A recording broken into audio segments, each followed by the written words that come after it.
पिछले कुछ हफ्तों में यह वृद्धि 150% से ज्यादा। अगर हम इस बढ़ती हुई महामारी को यही नहीं रोकेंगे तो देशव्यापी आउटब्रेक की स्थिति बन सकती है। नमस्कार दोस्तों, कोरोना लगातार एक बार फिर से बढ़ता चला जा रहा है। कोरोना के मामले लगातार पूरे देश भर में बढ़ते चले जा रहे हैं। उसको लेकर प्रधानमंत्री नरेंद्र मोदी ने राज्यों के मुख्यमंत्रियों के साथ बैठक की है और इस बैठक में जो कुछ कहा प्रधानमंत्री ने वही मैं आपको बताने आया हूं कि इस बैठक में क्या कुछ अहम बिंदु रहे प्रधानमंत्री के संबोधन के, जो उन्होंने जो मैसेज दिया मुख्यमंत्रियों को। हालांकि इस बैठक में पश्चिम बंगाल के मुख्यमंत्री ममता बनर्जी, छत्तीसगढ़ के मुख्यमंत्री भूपेश बघेल भी शामिल नहीं हुए थे, लेकिन एक मैसेज तो उन सब तक गया ही है। उन तमाम, ये पूरे देश के लिए एक मैसेज था प्रधानमंत्री नरेंद्र मोदी का इन मुख्यमंत्रियों के जरिए कि अभी भी हमें ढिलाई नहीं बरतनी है। हमें लगातार मास्क को लेकर जो जागरूकता है वो बनाकर रखनी है, क्योंकि अगर मास्क नहीं होगा तो फिर लोग लापरवाही करेंगे। मास्क अभी भी हम देख रहे हैं कि कोरोना वैक्सीनेशन लगातार हो रहा है, लेकिन लोग उसकी वजह से क्या कर रहे हैं, बहुत इजीली ले रहे हैं इस वायरस को कि अब तो कोई दिक्कत नहीं है, रोज 30 लाख लोगों को वैक्सीन लग रही है, अब तो ये वायरस जा चुका है। लेकिन ये जो लापरवाही धीमे धीमे बढ़ रही है, इसको लेकर थोड़ा चिंतित नजर आए प्रधानमंत्री मोदी। और साथ ही साथ उन्होंने कहा कि जो हमारी लड़ाई पिछले साल शुरू हुई थी और हम जिस लड़ाई में जहां तक पहुंचे हैं उससे आत्मविश्वास आया, लेकिन जो उससे ही आत्मविश्वास आया है वो लापरवाही में बदलना नहीं चाहिए। हमें जनता को पैनिक मोड में नहीं लाना है और परेशानी से उनको मुक्ति दिलानी है। फिर एक बार उन्होंने टेस्ट, ट्रैक और ट्रीट को लेकर गंभीरता की जरूरत की बात दोहराई और फिर यह भी कहा कि हर संक्रमित व्यक्ति के कांटेक्ट को कम से कम समय में ट्रैक करना और RT-PCR टेस्ट के रेट को 70% से ऊपर रखना बहुत ज्यादा अहम है। और क्या कुछ कहा है प्रधानमंत्री ने अपने इस मैसेज में देश के प्रति और मुख्यमंत्रियों के लिए, वो मैं एक बाकायदा वीडियो के जरिए आपको दिखाता हूं। पूरा वीडियो देखिए क्या कुछ कहा प्रधानमंत्री ने।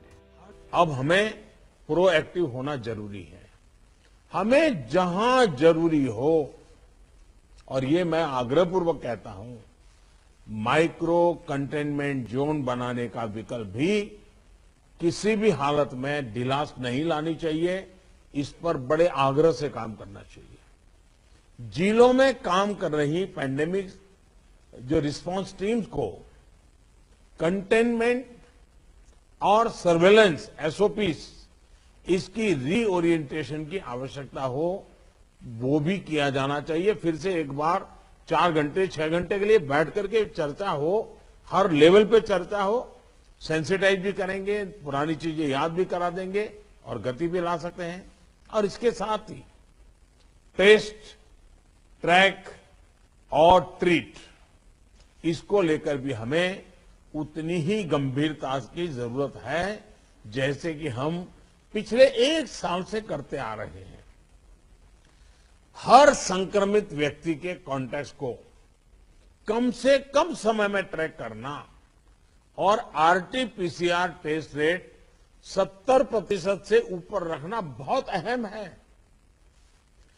हम ये भी देख रहे हैं कि कई राज्यों में रैपिड एंटीजन टेस्टिंग पर ही ज्यादा बल दिया जा रहा है और उसी भरोसे गाड़ी चल रही है। जैसे केरल है, उड़ीसा है, छत्तीसगढ़ है, यूपी है। मुझे लगता है कि इसमें बहुत तेजी से बदल की जरूरत है। इन सभी राज्यों में, मैं तो चाहता हूं देश के सभी राज्यों में हमें RT-PCR टेस्ट और बढ़ाने पर जोर देना होगा। एक बात जो बहुत ध्यान देने वाली है वो ये कि इस बार हमारे Tier 2 और Tier 3 शहर जो शुरू में प्रभावित नहीं हुए थे, उनके आसपास के क्षेत्र प्रभावित ज्यादा हो रहे हैं।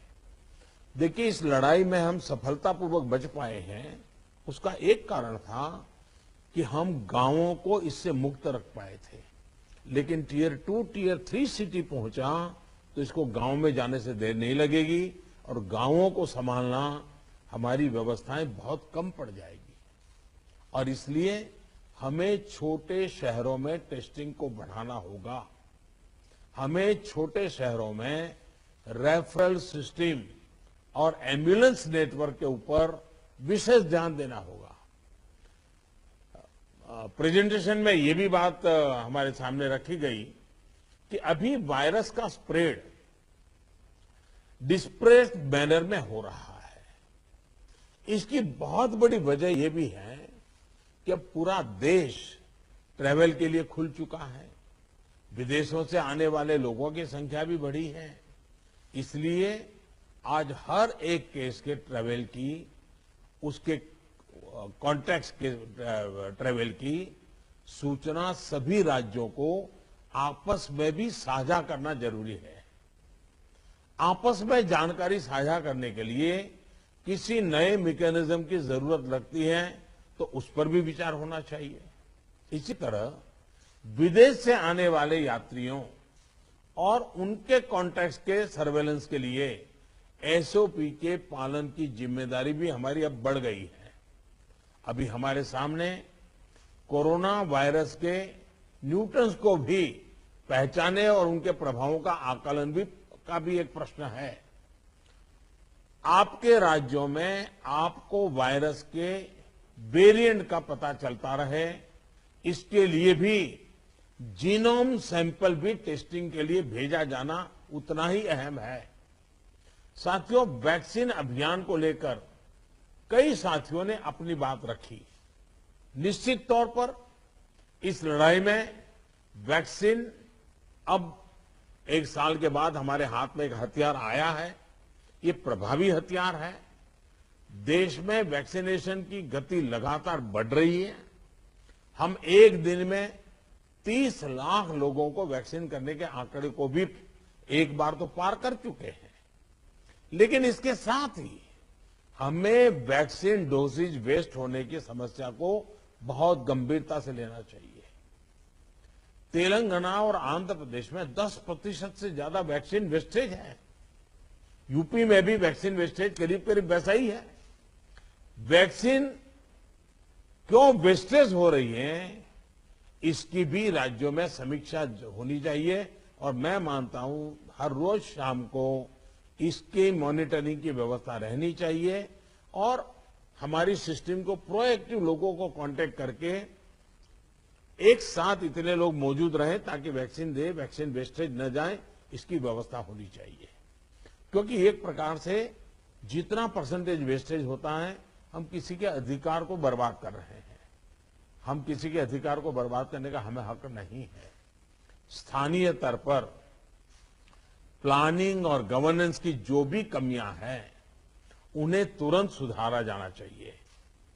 वैक्सीन वेस्टेज जितनी रुकेगी, और मैं तो चाहूंगा राज्यों ने तो जीरो वेस्टेज के टारगेट से काम शुरू करना चाहिए।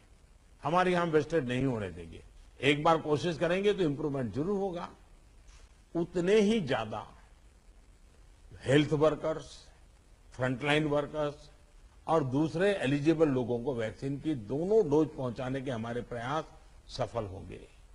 मुझे विश्वास है कि हमारे इन सामूहिक प्रयासों और रणनीतियों का अमल जल्दी हमें दिखाई देगा और उसका परिणाम भी नजर आएगा। अंत में मैं कुछ बिंदु फिर एक बार दोहराना चाहता हूं ताकि हम सभी इन विषयों पर ध्यान देते हुए आगे बढ़े। एक मंत्र जो हमें लगातार हम सबको कहना होगा, दवाई भी और कड़ाई भी। देखिए, दवाई मतलब बीमारी चली गई ऐसा नहीं। मान लीजिए किसी को जुकाम हुआ है, उसने दवाई ले ली, सब ली, लेकिन इसका मतलब ये नहीं है कि उसको ठंडी जगह पे बिना सुरक्षा के ऊनी कपड़े वगैरह पहने बिना वो चला जाए, बारिश में कहीं भीगने के लिए चला जाए। भाई ठीक है, तुमने दवाई ली है, लेकिन तुम्हें बाकी संभालना तो पड़ेगा ही पड़ेगा। ये हर हेल्थ का नियम है जी। ये कोई इस बीमारी के लिए नहीं है, ये हर बीमारी के लिए है जी। अगर हमें टाइफाइड हुआ, दवाई हो गई, सब हो गई, फिर भी डॉक्टर कहते हैं वे इन चीजों को नहीं खाना। ये वैसा ही है। और इसलिए मैं समझता हूं इतनी सामान्य बात लोगों को समझानी चाहिए। और इसलिए दवाई भी और कड़ाई भी, इस विषय में हम बार बार लोगों को आग्रह करें। दूसरा जो विषय मैंने कहा, आरटीपीसीआर टेस्ट को स्केल अप करना बहुत आवश्यक है ताकि नए केसेस की पहचान तुरंत हो सके। स्थानीय प्रशासन को माइक्रो कंटेनमेंट जोन बनाने की दिशा में हमें आग्रह करना चाहिए। वो वहीं पर काम तेजी से करें, हम बहुत तेजी से रोक पाएंगे। ताकि संक्रमण का दायरा फैलने से रोकने में वो मदद करेगा। वैक्सीन लगाने वाले केंद्रों की संख्या बढ़ाने की आवश्यकता है। वो प्राइवेट हो, सरकारी हो, जितना, जैसा आपने मैप देखा होगा, वो आपके लिए भी राज्यवार भी बनाया, वो शुरू में जो ग्रीन डॉट वाला बताया था, और देखने से ही पता चलता है बहुत सारे इलाके हैं कि जहां लाइट ग्रीन लग रहा है, मतलब कि हमारे वैक्सीनेशन सेंटर उतने नहीं है और या तो एक्टिव नहीं है। देखिए, टेक्नोलॉजी हमारी बहुत मदद कर रही है, हम बहुत आसानी से डे टू डे चीजों को ऑर्गेनाइज कर सकते हैं। इसका हमें फायदा तो लेना है, लेकिन उसमें उसके आधार पर हमें इंप्रूवमेंट करना है। हमारे जितने सेंटर्स प्रोएक्टिव होंगे, मिशन मोड में काम करेंगे, वेस्टेज भी कम होगा, संख्या भी बढ़ेगी और एक विश्वास तुरंत बढ़ेगा। मैं चाहता हूं कि इसको बल दिया जाए। साथ ही एक बात हमें ध्यान रखनी होगी, क्योंकि ये वैक्सीन निरंतर प्रोडक्शन हो रहा है और जितना जल्दी हम इससे बाहर निकले, हमें निकलना है, अदरवाइज ये 1 साल, 2 साल, 3 साल तक खींचता चला जाएगा। एक मुद्दा है वैक्सीन की एक्सपायरी डेट। हमें ध्यान रखना चाहिए कि जो पहले आया है उसका पहले उपयोग हो, जो बाद में आया है उसका बाद में उपयोग हो। अगर जो बाद में आया हुआ हम पहले उपयोग कर लेंगे तो फिर एक्सपायरी डेट और वेस्टेज की स्थिति बन जाएगी। और इसलिए मुझे लगता है कि अवॉइडेबल वेस्टेज से तो हमें बचना ही चाहिए। हमें पता होना चाहिए कि ये लॉट हमारे पास जो है, इसकी एक्सपायरी डेट ये है, हम सबसे पहले इसका उपयोग कर लेंगे। ये बहुत जरूरी है। और इन सभी बातों के साथ इस संक्रमण के फैलाव को रोकने के लिए जो मूलभूत कदम है, जैसा मैं कहता हूं, दवाई भी और कड़ाई भी, मास्क पहनना है, 2 गज की दूरी बनाए रखना है, साफ सफाई का ध्यान रखना है, पर्सनल हाइजीन हो या सोशल हाइजीन, पूरी तरह उसको बल देना पड़ेगा। ऐसे कई कदम जो पिछले 1 साल से हम करते आए हैं, फिर से एक बार उसको बल देने की जरूरत है। फिर से इस बार आग्रह करने की जरूरत है। उसमें हमें कड़ाई करनी पड़े तो करनी चाहिए। जैसे हमारे कैप्टन साहब कह रहे थे कि हम कल से एक बड़ा कड़ाई करने का मूवमेंट चला रहे, अच्छी बात है। मुझे लगता है कि हम सब ने इस दिशा में हिम्मत के साथ करना पड़ेगा। मुझे विश्वास है कि इन विषयों पर लोगों की जागरूकता बनाए रखने में हमको सफलता मिलेगी। मैं फिर एक बार आपके सुझावों का लिए धन्यवाद करता हूं। और भी जो सुझाव है आप जरूर भेजिए। जो हॉस्पिटल के विषय में जो आज चर्चा निकली है, आप 2-4 घंटे में ही सारी जानकारी दे दीजिए, ताकि मैं शाम को 7-8 बजे के आसपास मेरे डिपार्टमेंट के लोगों के साथ रिव्यू करके इसमें से अगर कोई बॉटल नेक है तो उसको दूर करने के लिए कोई आवश्यक निर्णय करने होंगे तो हेल्थ मिनिस्ट्री तुरंत कर लेगी और मैं भी उस पर ध्यान दूंगा। लेकिन मैं कहता हूं कि हम अब तक जो लड़ाई जीतते आए हैं, हम सबका सहयोग है। एक हमारा कोरोना वॉरियर का सहयोग है, उसके कारण हुआ है। जनता जनार्दन ने भी बहुत कोऑपरेट किया है जी। हमें जनता से जूझना नहीं पड़ा है। हम जो भी बात लेते गए, जनता ने विश्वास किया है, जनता ने साथ दिया है और भारत विजयी हो रहा है 130 करोड़ देशवासियों की एक जागरूकता के कारण, 130 करोड़ देशवासियों के सहयोग के कारण, 130 करोड़ देशवासियों के कोऑपरेशन के कारण। हमें जितना जनता जनार्दन को इस विषय पर फिर से जोड़ पाए, फिर से विषय को बताएंगे, मुझे पक्का विश्वास है कि जो अभी बदलाव नजर आ रहा है, हम उस बदलाव को फिर से एक बार रोक पाएंगे, फिर से हम नीचे की तरफ ले जाएंगे, ऐसा मेरा पक्का विश्वास है। आप सबने बहुत मेहनत की है, आपके पास इसकी एक्सपर्टाइज टीम बन चुकी है। थोड़ा आप डेली 1 बार 2 बार पूछना शुरू कर दीजिए, सप्ताह में 1-2 बार मीटिंग लेना शुरू कर दीजिए, चीजें अपने आप गति पकड़ जाएगी। मैं फिर एक बार बहुत शॉर्ट नोटिस में आप सबको आज की मीटिंग मैंने ऑर्गेनाइज की, लेकिन फिर भी आपने समय निकाला और बहुत विस्तार से अपनी सारी जानकारियां दी। मैं आपका बहुत बहुत आभार व्यक्त करता हूं। धन्यवाद जी।